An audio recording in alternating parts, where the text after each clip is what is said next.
The hatch lift support struts on your 2006 Chevy Tahoe are gas-charged cylinders that help lift and hold open the rear hatch. These struts are the pneumatic arms that counterbalance the hatch weight.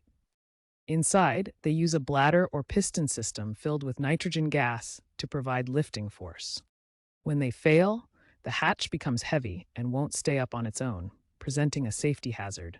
This usually occurs over time due to wear, corrosion, or environmental factors.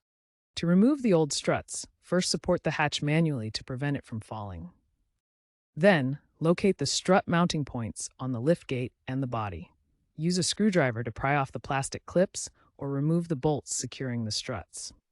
WD-40 can help with corrosion. Remember to safely remove the old struts. The hatch should stay in place with the support. With the old struts removed and the hatch supported, align the ball sockets of the new struts with the mounting points. Secure them with the clips or bolts you removed earlier. You might need to compress the strut slightly to fit it into place. Once installed, test the hatch by opening and closing it several times. It should move smoothly and stay open at various angles without assistance.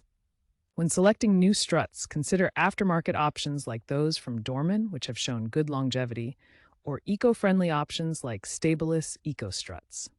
Ensure matched pairs are installed to avoid uneven wear. DIY replacement saves 50 to 70% compared to shop rates.